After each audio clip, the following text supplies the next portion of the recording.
The Galaxy Z Fold 7 has been out for just a short while, and honestly, it's already looking like the king of foldables. People can't get enough of it, thin, light, premium. It feels like Samsung finally found the sweet spot. But you know Samsung. The moment they get one hit on their hands, they're already cooking up the next one. And the Fold 8 leaks? They sound insane. Here's the wild part.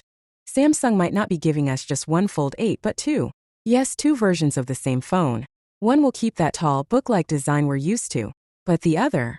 It could flip the script completely with a nearly square display. Imagine unfolding your phone and instead of a stretched-out screen, you've basically got a little tablet in your hands. Perfect for multitasking, gaming, or even just binging Netflix. Honestly, it sounds addictive. And that's not even the half of it. The Fold 8 could also bring back carbon fiber. Now, I know that sounds like a downgrade compared to titanium, but here's why it matters. Carbon fiber works better with the S Pen. And Samsung's been secretly building a new, slimmer pen that doesn't need its own battery. It was supposed to drop with the Fold 7, but it missed the deadline. If the leaks are true, the Fold 8 might finally give us the S Pen support Fold fans have been begging for. Now let's talk screens. Samsung's working on this new tech called MontFlex, lighter, thinner, tougher. And get this, it could finally mean no more crease.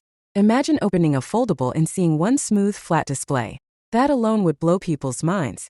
Pair that with a bigger battery, upgraded cameras from the Galaxy S26 Ultra, and we're looking at a monster upgrade. But here's the kicker. Samsung isn't just racing itself. Apple's foldable iPhone is rumored to be in the works. So Samsung's clearly pushing boundaries now, making sure they're 2 steps ahead before Apple even enters the ring. And if that wasn't enough, the Galaxy Z Trifold, the phone that folds in 3 directions, is also on the way.